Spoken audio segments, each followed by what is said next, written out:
everybody. I'm Jennifer Valoppi. I'm the founder of the Women of Tomorrow Mentor and Scholarship Program. I'm also a longtime television newscaster, journalist, and author. I created the Jennifer Valoppi Podcast to help support the thousands of at-risk young girls that we mentor each year at Women of Tomorrow. We've been doing it for 28 years, and now I want to make the life-changing content available to women of all ages, anywhere, anytime. This show exists to share honest conversations and meaningful stories about turning obstacles into opportunities, about succeeding in today's world, and hopefully helping you create the life of your dreams. It's all about women helping women. My guest today is Dayssi Olarte de Kanavos.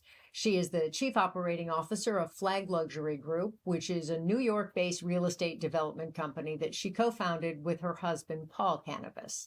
Among their properties are the Ritz-Carlton in South Beach, Florida, and the Ritz-Carlton NoMad in New York City.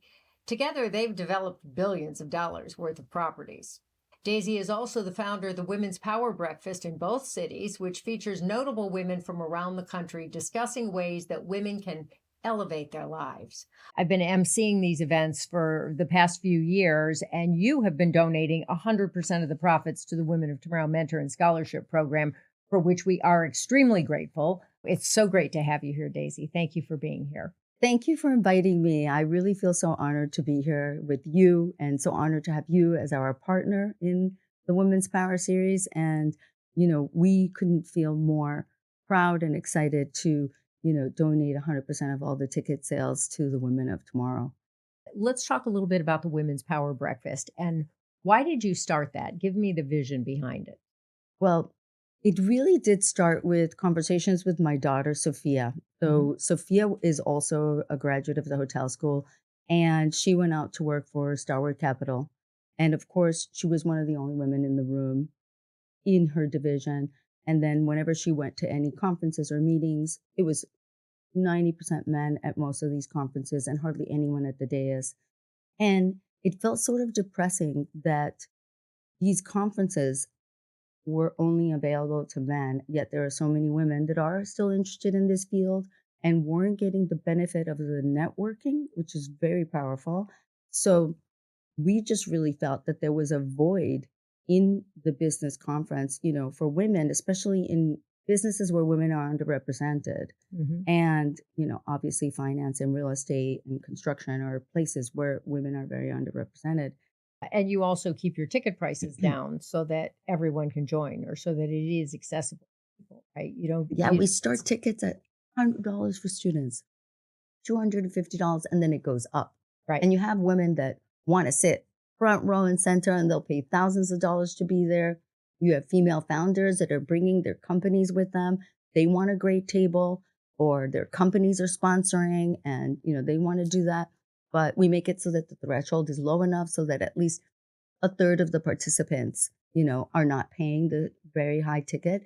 And, we are supplementing that, with our sponsorships and through the generosity of so many of our friends. So your undergraduate degree was from Cornell in the hospitality school, which is like one of the best in the world, right? Yes, it is. And then a graduate degree from NYU in finance? In real estate development and finance. Okay. Were there a lot of women that you were in school with? No. I mean, at Cornell, there was one woman for every 5 men. One woman for 5 men. It was incredible. That was an insane ratio. And I think at the hotel school, it might have been 1 to 7. It was even higher because the hotel school is known as an undergraduate business school. So as a business school, it attracted more men. Today, it's 50-50 over the whole campus, which is a wonderful thing to see. At NYU, it was like 90% men, or 95% men. And sadly, I just spoke to a student the other day, like I said earlier, and she said it's still 90% men. And it's kind of sad not to see enough women at the table wanting to learn real estate, finance, and development. So I'm going to mentor her. Oh, wonderful. She's my next mentee. So you grew up in Columbia, right? Well, between Columbia and New York, I did a little back and forth. How do you think having as important of a job as you have is different doing it here than it would have been if you were doing it in Colombia. Do you think there's a big difference, or do you have any perspective on that? What's so interesting is it's interesting that you're asking me that because I thought growing up that Colombia was such a male dominated place that it wasn't a place where women would be successful entrepreneurs and business women. I mean, it was just something that I figured would happen. But for some reason, Colombia has such a high amount of women executives, CEOs, Mm. founders, entrepreneurs. And I don't know what the ratio is, but I feel like women have been doing better there than in America. I mean, I just Interesting. say this anecdotally just because there are so many female top executives there. And maybe because the women are so strong in our culture. They run the household, they run, everything. People listen to them and they get so much respect from men that they were able to get there. What does customer service mean to you? I'm a big customer service person, and I don't think you find great customer service very many places these days. You know, it's it's one of the hardest things to train for and even to define, honestly. And I think that's what's difficult. And you're counting on people to be consistent, but the people are changing all the time. And the people vary in their experience, right? Even Hmm. for that same job. And Hmm. so great customer service is, you know, anticipatory service. And I think the most important thing to be able to deliver customer service is to put yourself in the shoes of the customer and really, put your empathy with that person.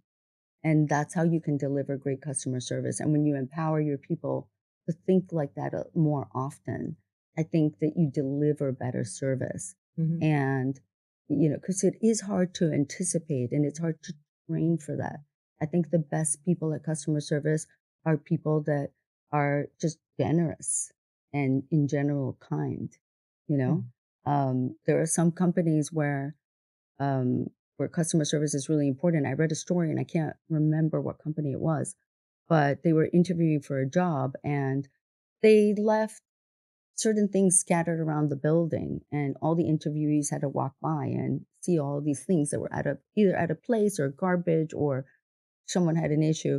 And there was only one candidate that walked in, had very little experience, but kind of like put the garbage in the trash, helped the lady with whatever, Yeah. and then got to the job. And there was no interview because they were filming him all along. And he ended up getting the job. You know what I mean? And so those kinds of things, I mean, Mhm. it, how do you tell somebody that if you're working in a hotel, you know, if you see a piece of garbage, just pick it up. And it seems so simple, but some people have to be trained to do that. Right. But it's not so much about like someone making a mistake when you get somewhere because mistakes can be overcome easily. It's Mhm. how they handle the mistake. Absolutely. Some people, make a mistake and they want to make it all your fault. You know what I Mhm. mean? As opposed to saying, let's figure out how to fix this, or they just don't know how to fix something. So it's like, let's figure out how.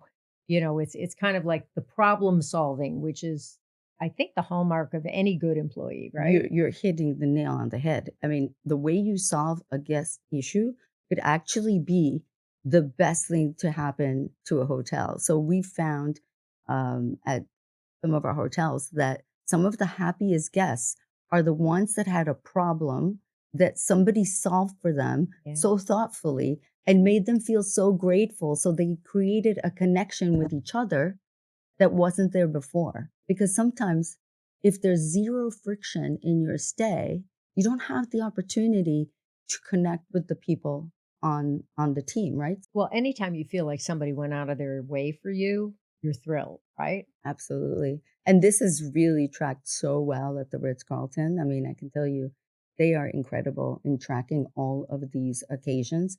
So it's not a failure at first, as long as you fix it right away.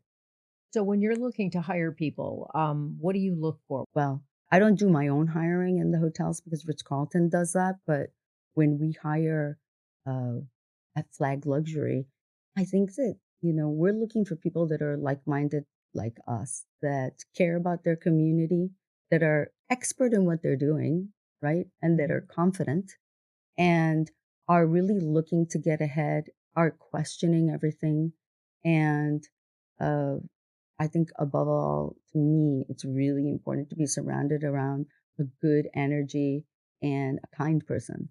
Mhm. So, we really try to steer away, from anybody that's too intense, or too high maintenance. And, we look for people with drive, with grit, and people that are proud of what they've accomplished in their other jobs. Mhm.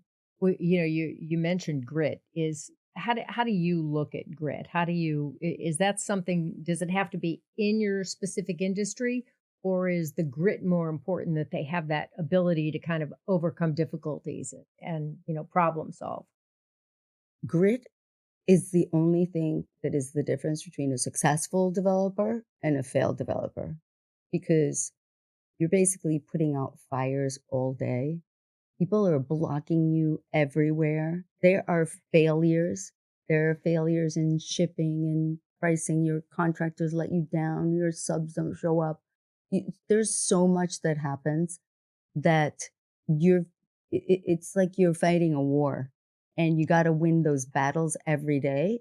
And if you don't have the grit to fight the battle and wake up the next day ready for another fight, you're done. It's over. And people give up, which is why a lot of projects end up not doing well or they're bankrupt. So it's a high stress job and we need people that have the grit to persevere and to feel good even if they had to fight the fight, like feel good about the small wins. I always say, we get, these little wins along the way and not everybody was the one, that threw the winning basket, but we all cheer it on because it's exciting when we reach a milestone Right. and when we're moving our projects forward. So, is your corporate culture a very positive, happy place? I mean, we're not like maybe some of the high tech companies where we've got, ping pong and sleeping Right. pods and things like that. Like this is a gritty, grinding business and it can grind you down, but you don't have time for those moments. Right. and but what we do is we do believe people do need to have a life and we're not keeping people at the office till 11 o'clock unless it's an emergency. How do you handle the high maintenance but the very good people? Paul People. manages the high maintenance people. I'm not as patient. That's Yeah. something I've always worked on my entire life. I'm Yeah. obviously much more patient now that I'm older after so many decades, right? But, I have ADHD and I'm impulsive and I don't have a high threshold for patience, but I've worked on it Right. quite a lot. And I would say I've evolved over the years. But that is Paul's expertise is patience. Okay. Well, that's a skill unto itself for sure, right? Absolutely, and it's so great to have him as a partner. So tell me the process of being a developer. What does it entail? You have to find land, you have to have a vision, you have to, how does it work and how do you work it within your family business? Well, I think it's important to really define, who you are and what your niche is, right? Are you interested in, multifamily homes, single family homes? Do you love golf and want to build golf courses or do you like hotels or manufacturing, shopping centers? You kind of have to figure out what it is that you're interested in building and then find the market where there's a niche for that and there's a need and then look for the right location and the best location for whatever that is, right? So in my instance, I only look at the top locations in major markets. We don't really go to any secondary markets.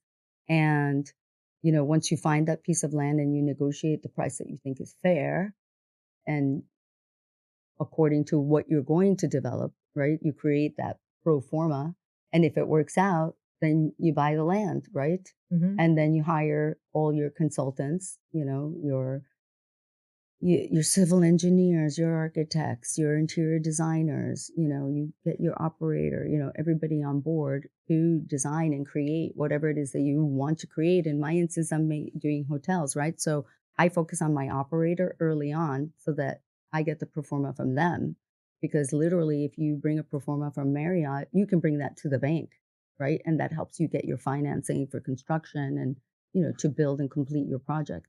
And I think that's really important is to, line up your capital structure and how you're going to complete and really have a vision for what that is, in addition to having the vision for what you want the guest experience to be, Hmm. right? And why you're going to meet that pro forma or maybe exceed it. Maybe they give you a pro forma on the basis of a program where you thought you were building 300,000 square feet and then you learn you have some more square footage. Wow, I can do a rooftop. Well, that's just going to make my pro forma go up, right? So they go hand in hand. Hmm. And um and then you go on, through getting your approvals, construction, building it and then opening day, which is really exciting. So how do you pick the property, for example? What do you look for? I mean, you say you go to major markets, but there's a lot of properties in major markets. So what are you Yeah. looking for when you pick a We look property? for the most important location in that market that is either the best location in the market for a luxury hotel Okay. or an emerging market that is on the cusp that we think is 10 years away from becoming what it can be Hmm. because our timeline is so long. I mean, we can have projects that take 8 to 10 years before we're cutting the ribbon, right? Wow. So Yeah. we need to look at locations that we think are going to be the next luxury location. So many times we'll go into a market that is emerging for luxury. So, for example, right here in Miami South Beach, we came into the market as the first major luxury brand in South Beach. And that was something that a lot of people were worried about when we first negotiated to get into business with our partners in South Beach because it was not safe. There was still a lot of crack houses, dotted all along South Beach, and it was the '90s. I mean, you remember what that was like. I mean, it wasn't something that you really thought that the general public thought was going to be great. But sure enough, when we opened the hotel, so many things already got cleaned up. And when you announce a Ritz-Carlton, it has an effect on the whole community. You know, Yeah, for sure. everybody wants better tenants. They want better rents. They assume that Hmm. it's going to elevate everything. And it really does. And it Hmm. really changed the neighborhood. And it gave the stamp of approval for the luxury customer from, let's say, Ohio to come and visit South Beach, which they normally wouldn't have visited. Like they probably wouldn't have been like a Delano customer or a customer on Ocean Drive, somebody that, would take the risk to come to this location. And of course, we did have a lot of fashion photographers and models and, people like Versace were exploring, this location and making it fashionable, but it was still on the fringe. Hmm. It wasn't for, you know, the average luxury customer, coming from the Midwest or even the Northeast, let's say. And then the market changed. And then we did the same thing at the Ritz-Carlton New York Nomad, where, downtown is very expensive, hard to build, and you can't build tall anymore unless you're in the finance district, and nobody really wants to stay there. And there really weren't other great locations for hotels because we felt that people really want to spend more time downtown. All the youth is downtown, all the top restaurants, like all that energy is downtown. And so we looked at the map of Manhattan and we saw that the Nomad Hotel that was done by Andrew Zobler was very successful, very chic, and people were willing to come down from the Upper East Side and go up from Soho to have dinner there. And we realized after spending time at that location that this would be the next location for New York because everything else was getting overbuilt and people were forgetting the center. It's literally in the middle of Manhattan. And now it's the epicenter in Manhattan. I mean, the minute we bought the land, we didn't even have to announce what we were doing. People assumed we were building a luxury hotel. People assumed we were doing Ritz Carlton. And the whole area was elevated. I mean, it was an immediate effect on the whole area. And you wouldn't recognize it today from when we bought it 15 years ago. So it begs the question, what are you most proud of with your hotel property? Well, with all of them, I'm always proud of the experiences that we create because, we don't do anything on return on ego. It has to be return on investment. So, I'm very proud that we can create these great experiences and also make a return on these experiences, and they benefit the customer and they benefit us. But I would say ultimately, my proudest moment was opening the Ritz-Carlton New York Nomad Hmm. because this was a hotel where I really was able to control 100% of the guest experience. And I worked so closely with the Ritz-Carlton to develop the next generation Ritz-Carlton for the younger customer. So their customers are getting younger and younger, and they needed a hotel that could cater to them. And since the young people don't want to stay uptown in New York anymore, they kind of want to be downtown, we decided to create the next generation and create an experience that felt more personal, less corporate, and, reflected that younger customer that we wanted. And our average age is 34. Okay, so what does that mean to create a better experience for the younger patron or younger visitor? Well, the younger visitor is looking to arrive at a hotel and have a lot less friction from when they check in to get into their room. But they also want to have a feeling that the hotel has a vibe and Hmm. that there's something going on in the hotel, that they can get food and beverage where they want. People today don't want to arrive at a hotel, sit in the lobby just to know that you can't order a coffee there. Oh no, this is just for sitting. And young people want experiences everywhere. They want to order food and beverage everywhere. They want to work everywhere they are. So we make sure that there's plugs, outlets in all of the tables, the seats, the chairs, the sideboard, so they can always plug in their laptops. And we've got great bars and great experiences that we developed with Chef Jose Andres just for that younger customer. Uh-huh. Because luxury today is going to a great restaurant where you can go in your jeans and a nice shirt. You don't have to wear a jacket and tie Right. to order champagne and caviar. And that's exactly what the younger customers are doing. They're doing caviar bumps on their hands. Like who knew?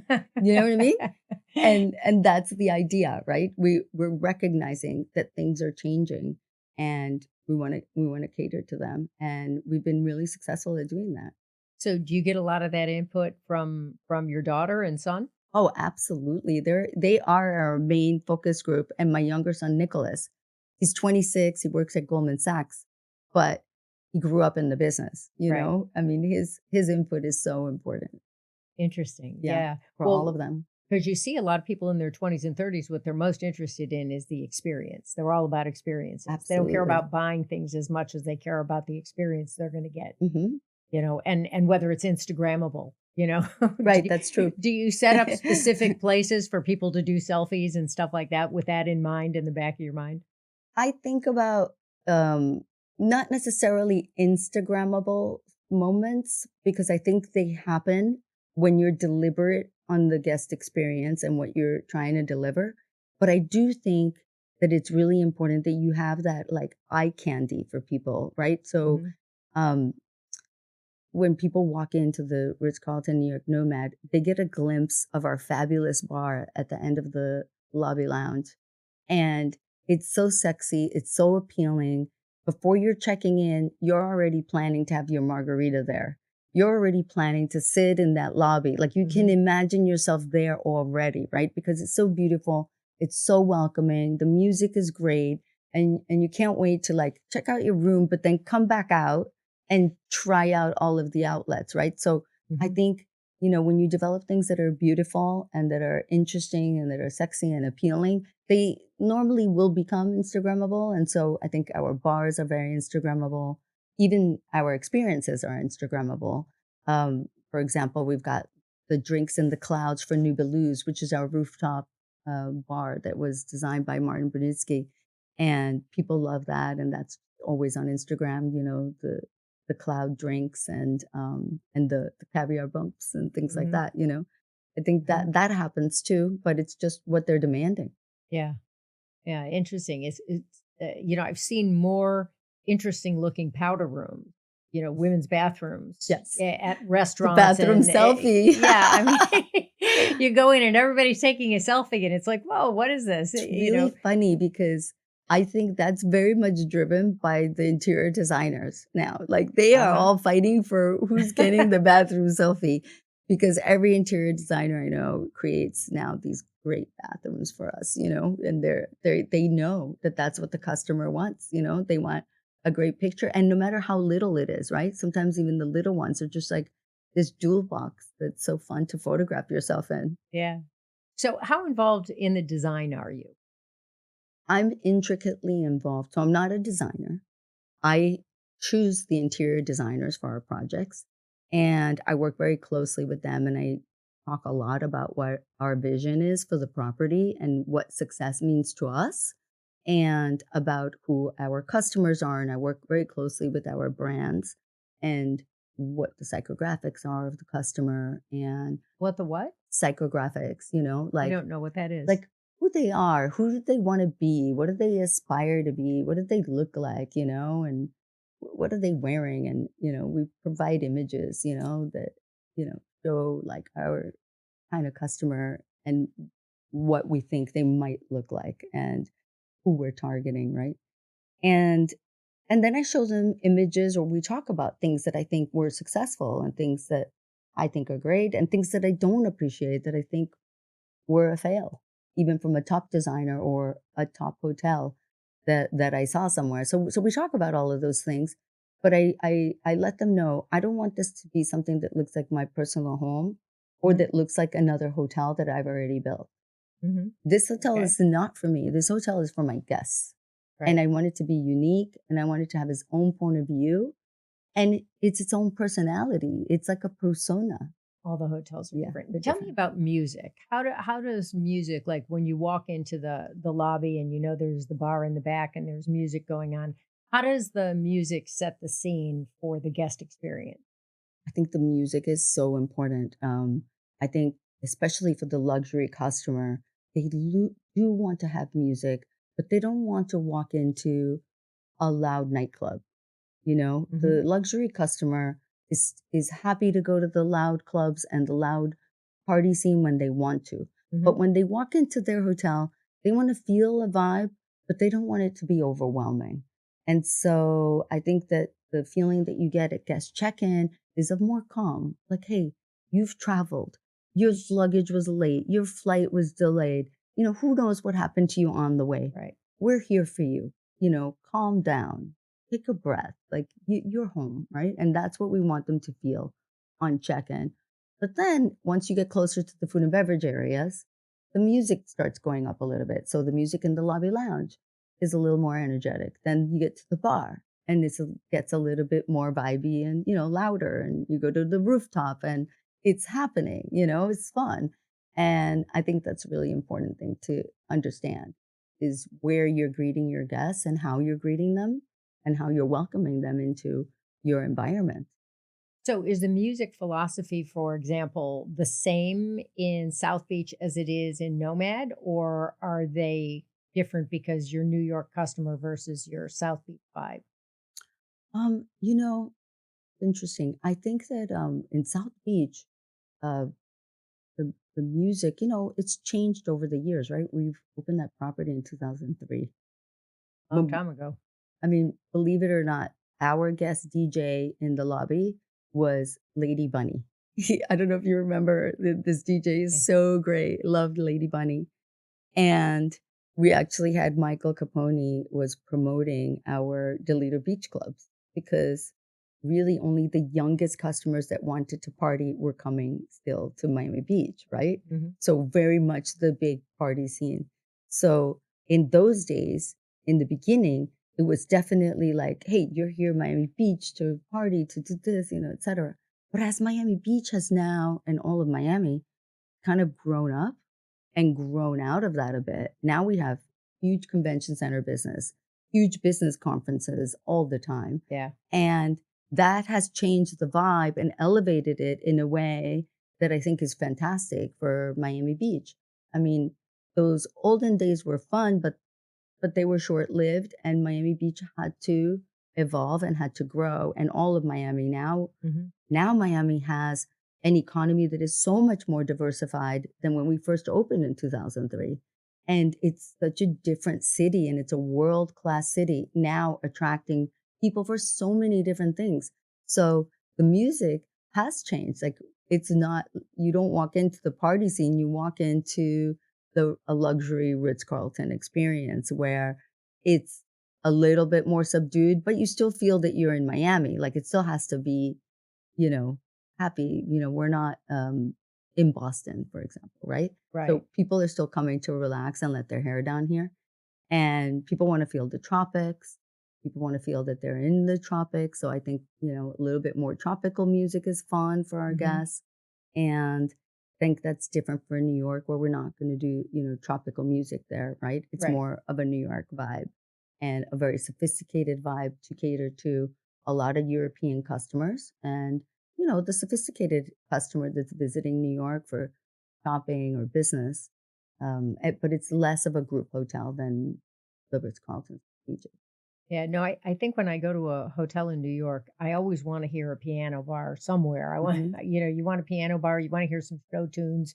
It's a little different when you're in South Beach. You expect, some Latin music. You Yes. expect, it's a Mhm. little more of a party vibe. I mean, there's got to be a whole science behind how you set up the music. A lot of places now. There's also, speaking of these individual sciences, there's you walk into some of these places and it actually I'm not a fan of this, but you walk into some places and there's a whole scent, you know, thing that you walk in and you smell these strong scents and I'm so everything happy you're else. saying that because I hate scents personally. I do too. I mean, do you do that or We do it, because, our operating team feels strongly to do it, but right. I push them to make it as low as possible Mhm. because there's nothing worse than walking into a hotel and getting hit with that perfume that you may not like or you may be allergic to, or even if you like it, sometimes they're just too overwhelming.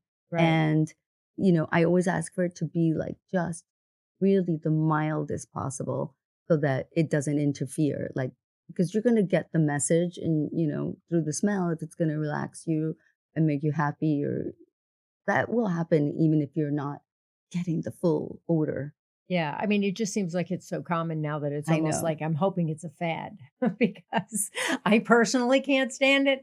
So, it's Mm. nice to have something a little soft that smells nice, but when you Yes. walk in and I you're want it to be overwhelmed. like barely imperceptible. Yeah. Basically, that's my take on it. If you have to have it, just don't hit our heads over it. Yeah, it's like, you can't control every specific aspect, Mhm. of an environment sometimes. So, what do you think was the costliest mistake you ever made and how did you overcome that? Well, I think the costliest mistakes that we've ever made is not buying land or a project when we had the opportunity. Sure. We missed the Yeah. opportunity, and I think that is very costly. Yeah. Um, you know, and those we have a whole binder of things that we passed on that we shouldn't have passed on, Right. and I think that, to me, that's the opportunity that you just miss. Is there one particular thing that you wish you had done that you didn't? Um, so many, I bet. so many, but there. I mean, I could rattle off a bunch of them. 90 acres in Southampton, easily, like Yeah. for less than $800,000. Wow. Can you imagine? Can you even Wow. imagine that number Wow. today? What Right? year was So that crazy. roughly? It was like 1993 or four. Yeah. I mean, Wow. how insane, right? Um, and then recently, I would say a development of hotel and residences in Dallas, because when COVID happened, we had an LOI out for a piece of property. And we just thought that it was just such a bad time. We needed to really focus on our properties that existed Mhm. and make sure that we could weather the storm and keep capital on hand and all our minds on, you know, overcoming all of the closures everywhere, which Right. felt like such a nightmare at the time. I mean, I think everybody felt that way. It was like, let's just get through this, before we can figure out where everything is going, where the Mhm. world's going. I when you go in with a development project to a bank, you're talking about hundreds of millions of dollars. How nerve-wracking is that? Well, that is specifically the way it felt was literally like shit hitting the fan in your face all day. I mean, I can't tell you. I mean, sometimes it felt like we were swimming in the ocean and just barely getting up for air. We would go to sleep and then we would wake up the next morning like, oh, we made it to fight another day. And fortunately, we hit properties all in the right markets. And I would say what was very difficult was completing the Ritz-Carlton New York Nomad. But fortunately, a lot of our hotels were here in Florida, and Florida had much better um, I don't know if it was the rules. I feel like the rules were the same, but the people just wanted to participate and come. Everyone wanted to come to Florida because the weather was great, because you could be outside. So when everything got reopened, of course, everyone wanted to be in Florida. Everyone wanted to be in Miami and Orlando, in Las Vegas. And those were the markets that we were in. And those properties bounced back so well and with a vengeance. We're very fortunate and we thank our lucky stars for that. And we only had that one that we had to complete, and of course the cost overruns you can imagine. I mean, Mhm. what a nightmare. I mean, if a plumber on the 8th floor got COVID during construction, we had to close that floor, the 3 floors above and below, and anybody that person worked with and their teams. So, how do you schedule a job when you're consistently closing floors? I mean, it was impossible, and then obviously trying to get things delivered and having to pay extra for everything, prices Mhm. skyrocketed. But that's where you separate, the women from the girls and the men from the boys. So, and this was, obviously we're talking about COVID here, but just in general, um, being a developer where you're on the line for hundreds of millions of dollars all the time is an extremely stressful position to be in. Not So, for everyone. how do you handle stress? Well, I meditate, and I think, you know, being a calm person every day is really important and bringing that calm into your life. But I think more importantly is to mitigate your risk, right? So you sleep better when you've planned and you've planned for all the worst things that could happen. What's the worst thing that could happen? And you imagine what that is. And in the end, it's never as horrible as you imagine. When you really get down to it, the important things come into your head right away. Everything that you value and everything like family, like health, shelter, those things become crystal clear when you're thinking, what if I lost this property? What if I couldn't pay my debt? What would happen?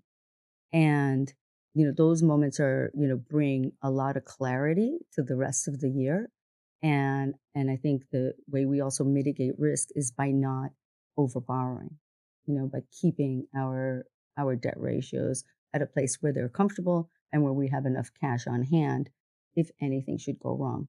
So we definitely mitigate and de-risk all of our properties by not borrowing too much. Well, it's interesting too because it seems to be that there's this whole school of thought that you have to focus on the positive, focus on sort of like manifesting the things you want, that we see so much about, especially on social media and things like that. Hmm. And there's this other school of thought that maybe it's better to really think about what's the worst case scenario and how bad is it and how would I get through it? And it's like the juxtaposition of these two different approaches. And I really am favoring this idea of always focusing on, okay, what is the worst case scenario and how do we do it? Rather than always trying to think you're manipulating the universe by focusing on positive things, Yeah. okay? Well, I think that what's really important, I mean, manifesting has become such a big word, but, if you're a developer, you have to be a dreamer and you have to be so optimistic. That's just natural, or you can't get there, right? You Right. have to really drive this out of pure optimism and gut instinct that you think this is going to be successful once it's built, right? And I think that, you know, I do believe in manifesting, but I don't think that I think what makes manifesting much more important or more clear is when you can separate the wants from the have to haves. And when you let go of things, sometimes they just unfold for you. So, for example, having the clarity of knowing that you'll be okay if you don't build that building, if you don't, if you have to give it back to the bank, if something happens, God forbid, if there's a flood or a hurricane or something, that ultimately everything will still be okay and that you're okay. That gives you those moments of clarity. But you're still not only, manifesting that great success, that great opening, the ribbon cutting, the energy and the excitement. Um, and you're also like working your ass towards it, right? Mhm. Because things don't just come to you. You still also have to work towards all those things that you're manifesting. You have to become that. And you have to become that before it happens to you, right? You have to embody what that is so that the things can unfold Mhm. somehow. And, you know, a lot of people call that manifesting, you know, I call it prayer because I pray and I've always been a big believer in prayer. I've had a lot of very difficult situations in, you know, my childhood before I was 21 years old.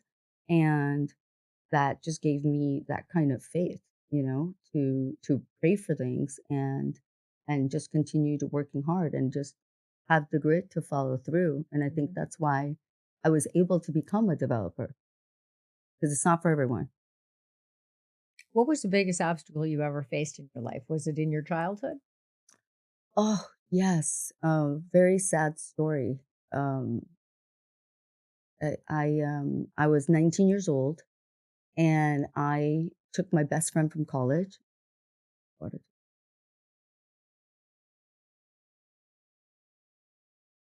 So I was 19 years old, a sophomore Mhm. at Cornell. I brought my best friend to Colombia to visit for vacation. And I went with my sister on vacation. We went to Bogota and we were going to travel around a little bit. My my sister and my cousins were invited on some exciting hunting trip in the flat plains of, Colombia. And we had just arrived maybe 2 days and we hadn't yet seen my dad. And so I said to my sister, I said, Gloria, we can't go. I mean, to see dad, it's impossible. We've already been here 2 days. This isn't right. We can't go away on this weekend. So me and you will stay, but the rest can go. And she fought with me over that. And then my best friend came to me and she said, I I feel bad asking you this, but I don't want to stay in Bogota. I want to go with Gloria. And I never imagined that she would have said that to me. And it just felt so selfish to ask her to stay with me. So I said, no, of course, you should go. I mean, it wasn't what I wanted, but it was what she wanted. And they were all going off on a private plane. And my sister and I, we got into a fight about it, but eventually we made up, which was great. And I got to say a beautiful goodbye to her. And my family friends were on a private plane, 11 people, and the plane crashed and everybody died. Oh, wow. And the fact that think that I was supposed to be on the plane. I was originally on the manifest, and then they took me out. And they might have not taken me out. I think at some point, some people thought I was in the plane. Um, that was really that was hard, just overwhelming. 11 people that were very close to me, like family, and of course my older sister and my best friend that I brought to this country. And who do you mourn for? Like, what are you mourning? Like, it just was, and the guilt, the survivor guilt, that. you have when you're meant to do something and then you don't do it, right? Um, just flying my friend over in a coffin to the United States for her funeral. I mean, that was just the most devastating experience of my life that I wasn't sure I would ever overcome it. I mean, I still feel deep sadness, of course. I mean, I'm sure you can hear.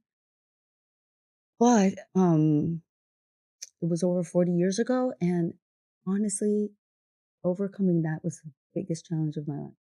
I mean, that took so many years just to feel that I was meant to be here. How did you overcome it? What helped you? Oh, Yeah. And not that you ever overcome it like that. mhm. Ultimately, only kind of learn to cope with it. It's always going to be there with You learn to live with it. Learn to live with it, and I think that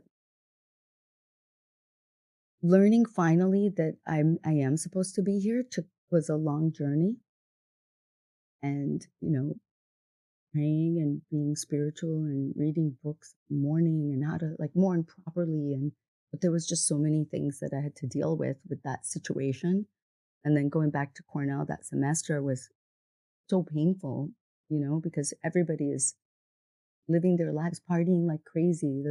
All our sorority sisters, and yeah. like they're living their lives, right? In the meantime, mine is broken in 1,000 pieces, right? And and eventually, I didn't always want to be like nobody knew how to help me either, right? Like people felt uncomfortable, and then people stopped calling, or they just wasn't, and it wasn't their fault. I mean, I don't know if I made it easy for anybody either, right? To help me or be there for me Right. and support me. But I went through a deep process and a lot of self-evaluation, a lot of philosophy. I read a lot of great books. And, with the help of my mother, my sister, my family, we started, getting through it and getting used to what had happened. And I think that one of the most important things that happened to me, like on my journey when I was realizing, yes, I think I am meant to be here, because for a long time I felt like my soul wasn't here, like I was in between, and I Mhm. was going through the motions of all these things that I was supposed to do. Finish college, get the right job, get get my real estate background, like follow all of my to-do lists that I had, but like a robot, Right. you know? And one of the great pieces that really helped me was meeting Paul.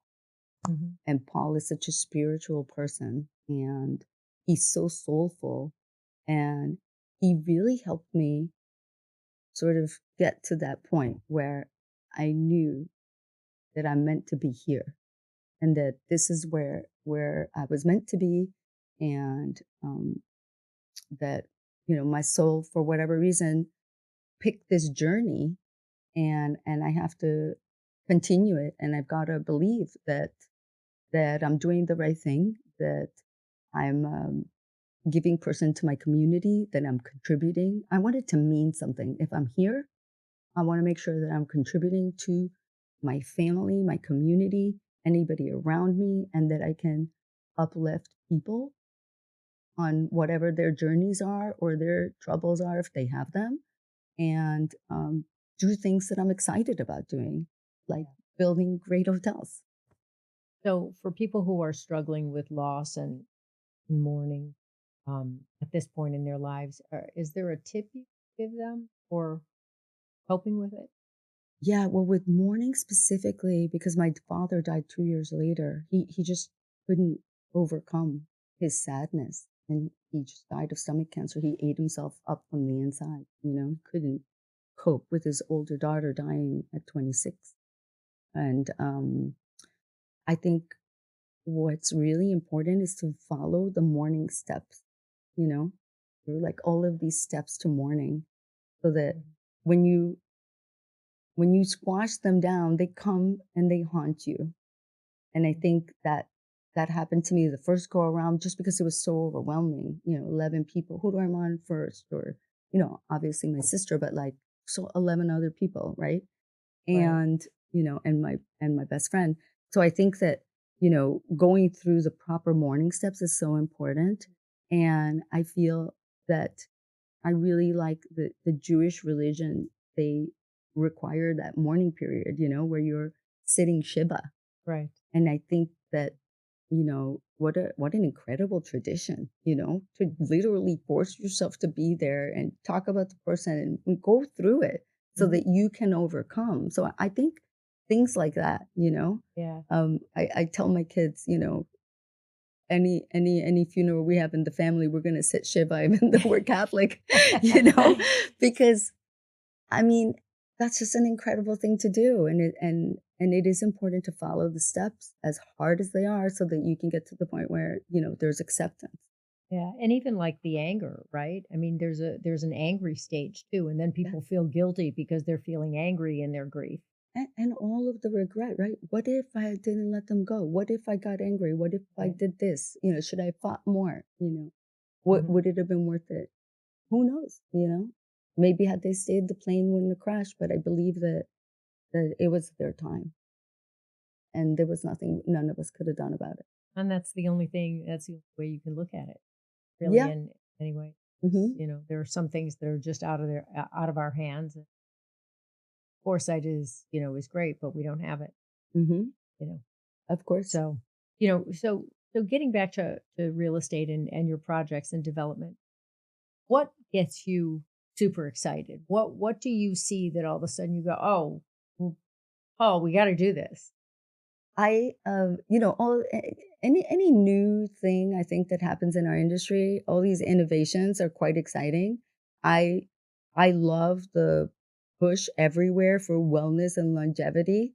I think that's just great. It's Right? fun. It's great to focus on what our lives could be and how to enjoy your life better, right? Not to necessarily dwell so much and be so ultra focused on your health and wellness where it's obsessive, but to the point where it's bringing you joy, it's making you feel better, you have more clarity at Hmm. work, you're thinking better, your body's functioning the way it's supposed to, your hormones are hitting it on the right level, you feel fit, and all this brings you so much joy.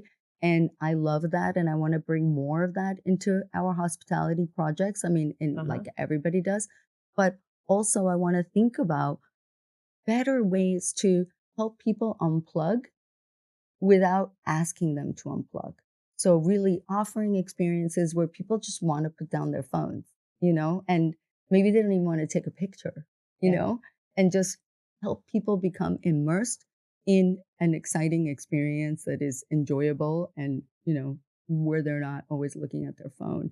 And I think those are going to come more often, especially, in retreat areas and nature areas where you can combine Hmm. adventure, wellness, longevity. I feel like that would be a really fun adventure for us, and I'd love to do something like that. Oh, that sounds exciting. I'd love to do something like that too. Yeah, if you have any land, tell me. Yeah. Tell me about AI. How is AI impacting your business now, and how do you think it's going to be impacting your business in the future? Well, I think AI is going to improve a lot of what we do and Hmm. hopefully bring some costs down in our business and in a good way. So we're not looking to, replace people at any hotels or things like that. But there are ways to improve customer service.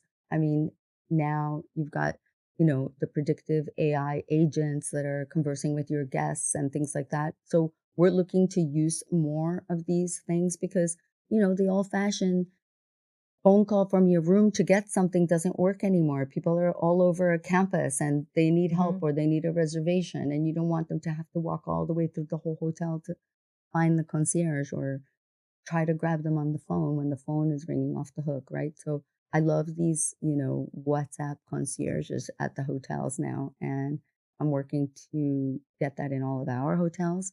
Hmm. And I'm also looking forward to seeing things in ways, for example, in construction and design and development, where we can see renderings faster than before. Because back, 2 years ago, you'd have to hire a rendering company, have the architect give a primary, rendering, CADs, etc. It would take months before you could see a vision of what you think you're doing. Now, with so many AIs, you can kind of get an idea, even if it's not very specific to a designer, but just of what a place could look like. It's so exciting. Yeah. You can design a block, a street, and say, oh, put Chanel and Gucci and LVMH, and I want the block to look like this. And they show you the exact block with all of the stores in it with the Right. beautiful storefronts. You're like, wow, that's really going to improve the neighborhood. I want that. That's what I was thinking. That's exactly what I was thinking. So, what do you think is the biggest opportunity that's going to come up in the next 5 years or so that maybe nobody's thinking about right now? I think that a lot of opportunities lay in what a lot of the women are creating, right? So, women that are creating their own hotels, they're not necessarily telling women this hotel is for women only, right? Hmm. Anybody can come to the hotels, but they're doing such a great job at understanding what women want. Hmm. And since women are 80% of the deciders of where people stay, Right. I'm hoping that the next best thing is that we have more, you know, women-centered designed hotels that everybody can come to, but that are created by women. I mean, that's my hope. I don't know that it's a trend, but it's my hope and my dream because I see so many great hotels like the Et Hotel, the Pasalacqua, the Betsy, the Colony in Palm Beach. And we've got two of those speaking at our next Women's Power Breakfast.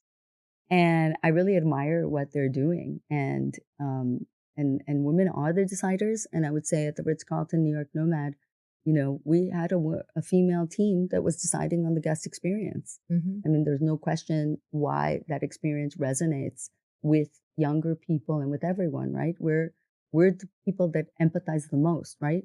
Hmm. We're the mothers, we're the givers, and and I think that's why we need to be more active in this business because we are naturally, the best ones to receive and to give hospitality.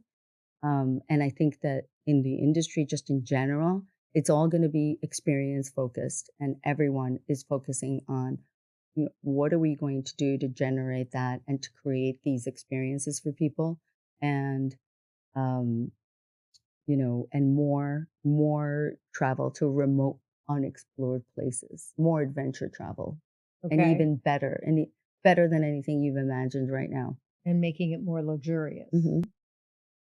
When you talk about the Women's Power Series, the Power Breakfast, how do you choose the panelists, the speakers and the panelists? Well, we start with topics, with things that we think are topical of today that we're curious about. Hmm. And, we have a little team in New York, four of us, and we sit together, we brainstorm. And then we also talk to a lot of people that are very involved with us and also, give us great ideas.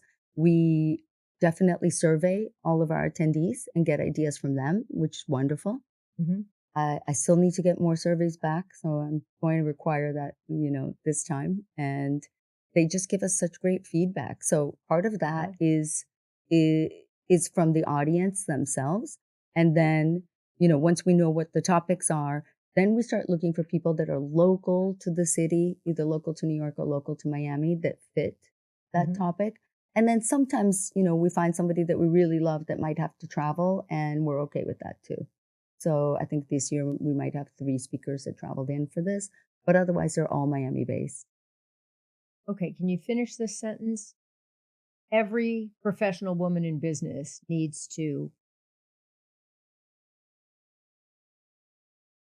Needs to be more confident. I think confidence is really the biggest thing that holds us back. Us Mhm. not feeling poor of ourselves. When you look at, how women interview versus how men interview, and the men are like, oh, yeah, of course, I can do this.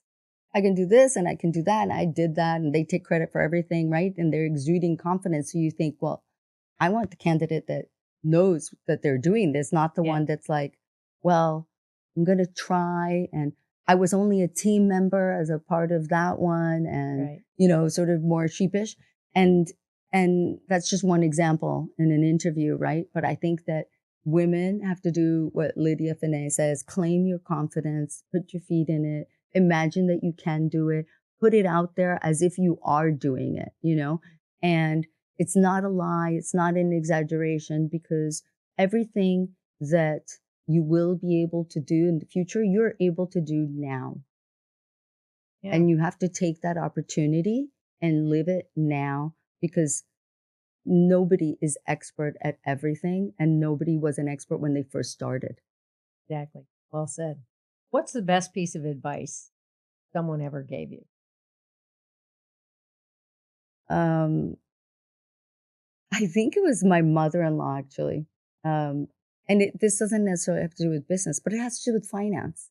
And so many women get married and have no idea what the finances of their family household are. And they have no idea who has the accounts, what the companies are under, or anything like that. But she gave me one piece of advice that made me challenge the way um, a traditional household was run. And she said, never give up your own credit or your own bank account.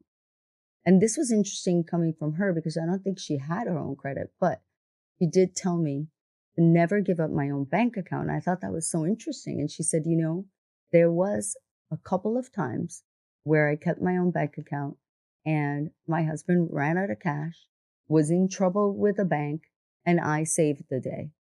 And I was able to take money and make an investment in my own business and make a dent. And that was because I controlled my own cash.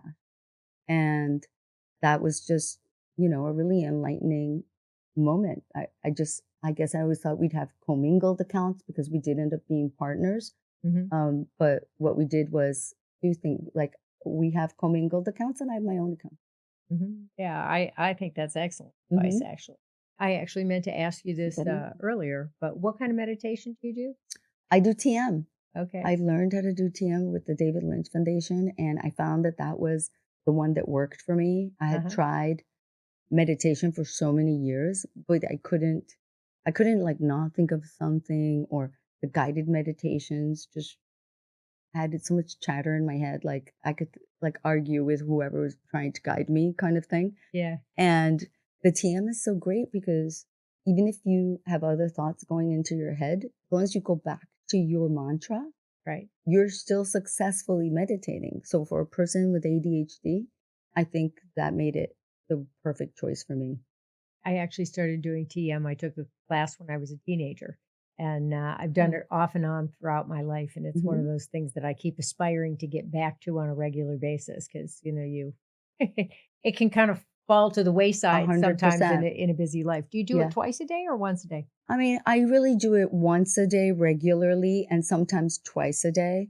I try to do it first thing when I wake up in the morning. It's just the easiest time for me. Yep. And because I'm a really slow waker anyway. But I feel like on the days that I meditate, somehow like I have like extra time, like time gets stretched out. And maybe it's because I feel less stress, but somehow that day I'm on time. Things work the way they're supposed to. Like it just feels like I'm in a better Hmm. flow. And when I don't meditate, and if I skip a day, I'm like, you know, I got out of my flow. I need to come back again. It's interesting. When I was in college, I used to meditate. Like I would start meditating, you know, very much so, diligently just before, like a week before a test. And I found that when I meditated like a week before a test, I would score significantly higher on the test than if I didn't meditate at all. Wow. I I'm always thought sure that's incredible that you did that. it was interesting. What brings you joy? Well, my family. I mean, I'm a big family person and I love my extended family. My nieces, my nephews, my grandnieces, grandnephews. I just love being with my family. I mean, that's what brings me the most joy in my life. And my mother is still alive. So I, you know, bless every moment that I can have with her. She's actually coming to the next Women's Power Breakfast and she's feeling up to it, which is great because she's almost 90 years old. And and I'm just blessed to have, a great extended family. I think those are the things that bring me joy, and I love doing things with them. So like family ski vacations, when we go on a family summer trip. I mean, exploring the world with my family is so much fun, and it just really gives me the most joy of things that I could think about. And on a day-to-day basis, I love playing sports, I love playing tennis and engaging with my friends. Are you a golfer? I'm learning to golf. Okay. I mean, I don't feel like I'm a golfer yet. I mean, I have a terrible handicap. I mean, I don't even know if they count it at this stage Right. because I have so many swings. That's mine too. But somebody told me that, that you can only do double par. So, Right. Yeah. I'm at the max. Totally. So you just get to the max and it's like, that's Yes. where we stop today. Right. But I love being outdoors. I mean, that's what I've experienced with golf, that when I was younger, I really couldn't play golf because I didn't have the patience to do the whole Yeah. 18 holes. And now that I'm older, I'm just enjoying the walk in the park. You Uh-huh. know what I mean? Like, I just Yeah. love being outside. It's just wonderful. And now I can appreciate it better. So you live in New York. Yes, Are Mhm. all your kids in New York they also? are. I'm so glad. So Mhm. you've got everybody. But I've got one foot here. I mean, I'm here for a good portion of my time. I mean, it's approaching 50% of my time, actually. And Paul is hoping to move here soon. So Okay. you might have me as a resident very soon. Okay. Well, that's nice. And your favorite vacations to take with your family? Where's your favorite place? I did hike Kilimanjaro once. Oh, wow. That was fun. Yeah. That was fun. Yeah, I did that with, my children didn't want to go. So I invited my nieces and my nephew. And so the four of us went to Kilimanjaro. And it's a lot easier than you think. I mean, it's not, you're not doing technical climbing or anything like that. You're literally just hiking, walking. I don't know if I Um, buy that. no, seriously, you really are. And I think the challenge is when you get to the higher altitude, it's whether your body is acclimating to the altitude and whether you generate enough oxygen, by the way you breathe or by your natural oxygenation levels are, Right. whether you can be successful. But there are people that don't look fit, older, younger, like you see all kinds of people and they summit to Kilimanjaro, which is incredible. And I asked our Sherpa, I said, well, who are the most successful people? Like, how do we know we're going to summit? I was so worried about it. It felt so scary. And he said, the 55-year-old women. And I was like, what? He said, yeah, my groups of women, they're the most successful because they follow direction. They try not to rush the trip. They do everything I tell them to do. They drink the exact water, because they measure your water. They measure the food. They're watching what you're eating and they measure your, blood pressure, or at least our group did. And so, it's highly monitored. They want you to be successful in summit. And I said, well, so who are the worst candidates? He said, the young men, the bucks, they always think it's too easy. So they want to skip a day or 2 days. And then sure enough, they all get sick. We have to come down. Oh, Which is funny. Yeah. Wow. Yeah, that sounds about right. And they doesn't don't it? summit. Yeah. Yeah, that's interesting. So what are they? Just tell me about the process. So how much water are you supposed to drink a day? Oh, I don't remember how much water exactly, but they measure it. I mean, our Sherpa was measuring it and measuring Okay. everything. Because you want to stay hydrated. You have to be obviously. hydrated so that you're oxygenating better. And they Okay. take your oxygen intake with the oximeter, Right. several times a day. They're testing you Right. and they're making sure that you're eating the food that they're preparing for you. Like what?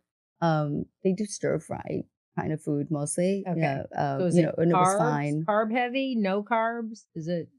It was not necessarily carb heavy, just like a mixed meal, vegetables, like some starch and protein. I mean, honestly, we didn't pay a lot of attention to that, but it was good. They did a good enough meal and we were happy with it. And I was worried about summiting and whether I could make it. And at the final push, you get out at uh like 10 or 11 o'clock at night to summit in the morning. And I thought, wow, horrible. We have to be awake all night. Like, that's going to be so hard. And, so I told the Sherpa, I'm going to try to nap during the day so that I'm awake. And he said, oh, no, nobody can nap at 14,000, feet at our base camp. And sure enough, the four of us Colombians, we fell asleep. We had a really good nap before the big hike. And they keep you awake by singing songs. I mean, you're walking in the darkness. You don't see anything. Wow. And it's frigid cold. I mean, your water bottles freeze. You can't, nothing can be exposed because it's really, really cold up, the higher you get. And especially at night. And there was one point in the walk where, I was always on the lead, where my heart was just like popping out of my chest. And I thought, I can't have a heart attack here in front of my nieces and nephews. Like, maybe I need to just slow down. So I turned to the Sherpa and I'm like, I think I have to slow down.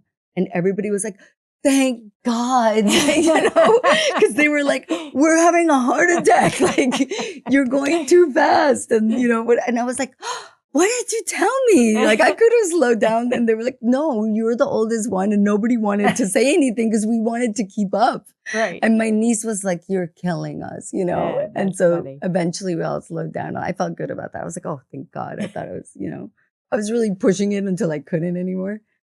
And we all summited, which was wonderful. It was such a great experience. I mean, until today, it's one of our favorite memories that we have of doing this adventure together. And then again, like, there was that challenge on that last day. That last day is the real challenge. And if you saw what you were hiking, I don't think that you do it.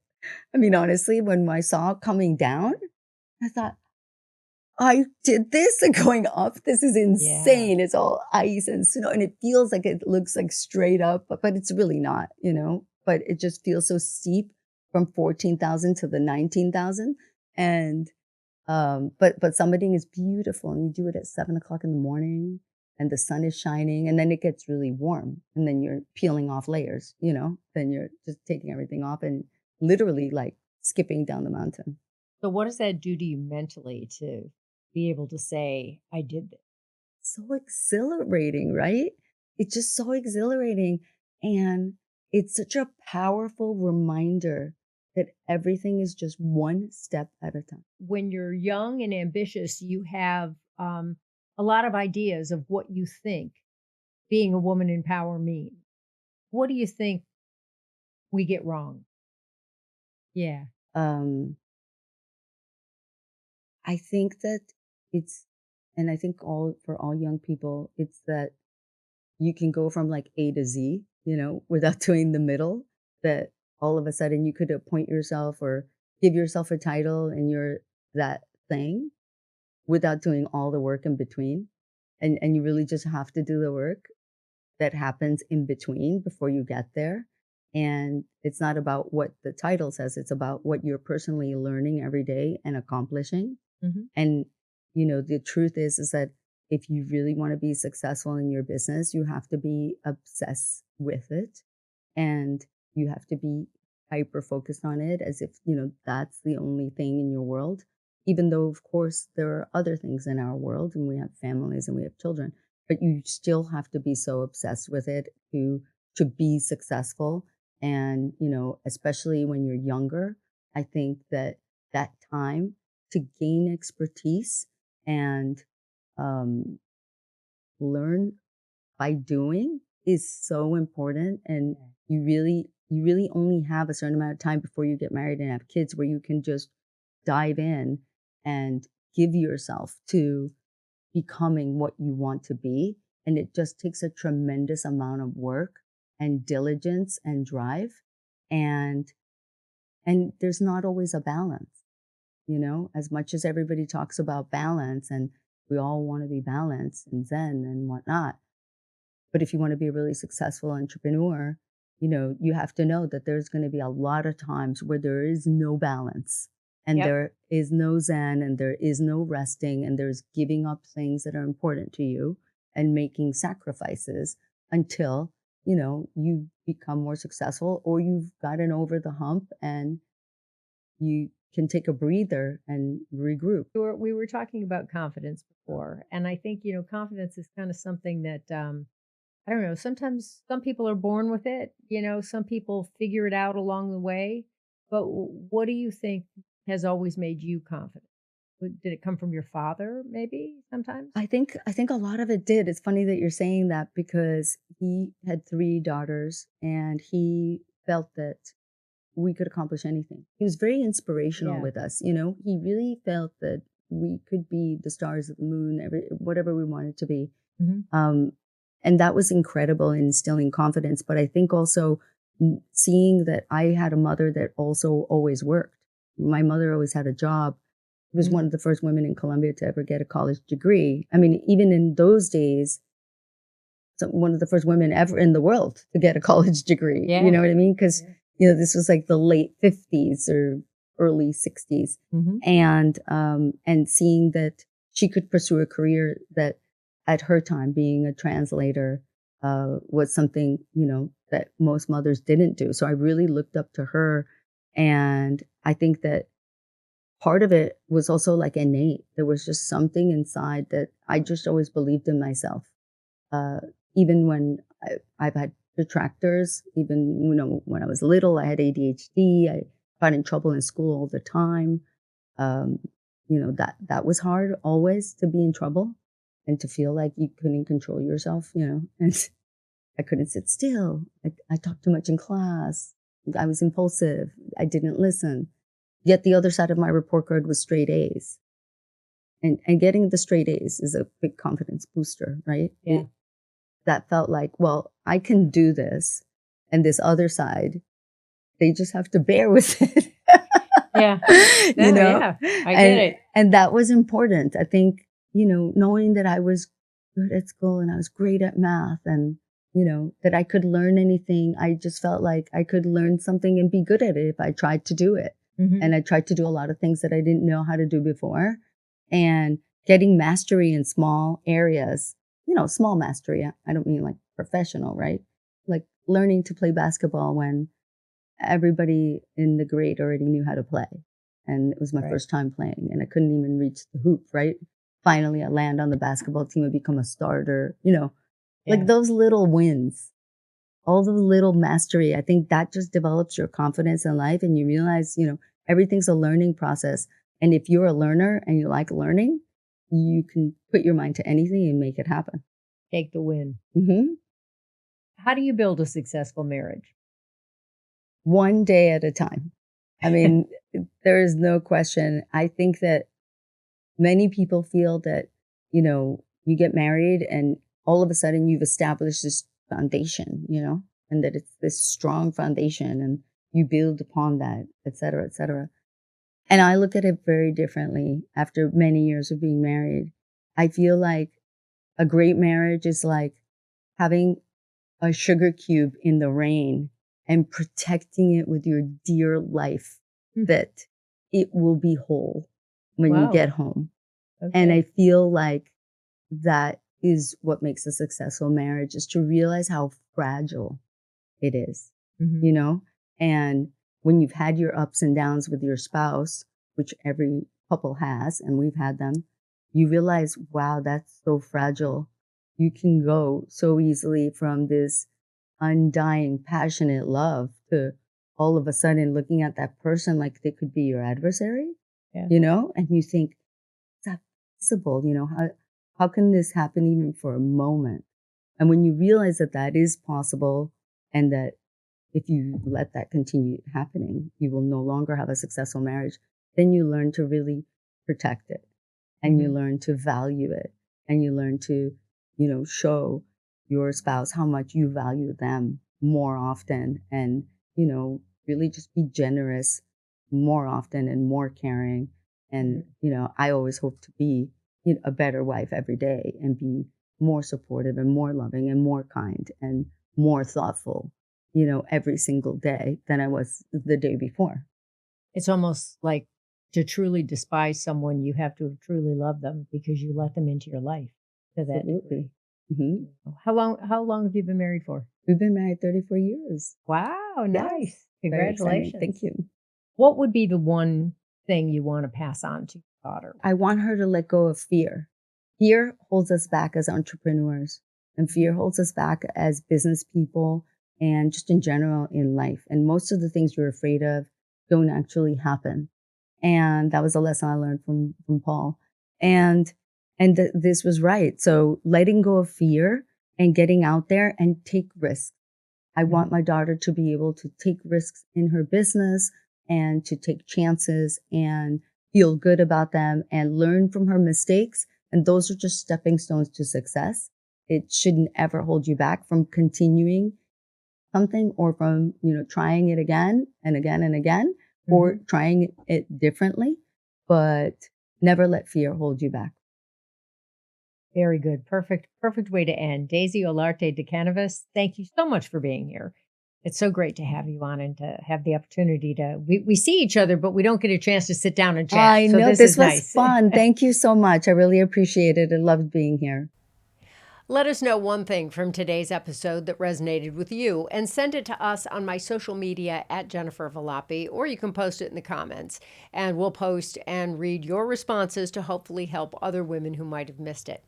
I believe if you can expose people to the possibilities that are out there for them, they can and will improve their lives. Every episode we do here ends with a micro action. That's something really simple that you can do now to improve your life and move yourself forward.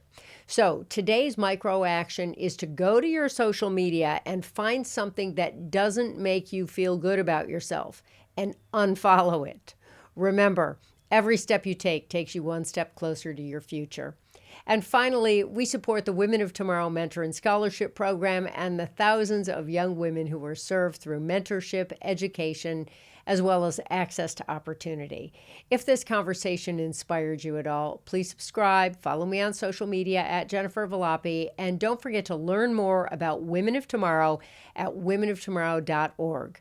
Your donation can help us change the world one young woman at a time. Thanks for listening.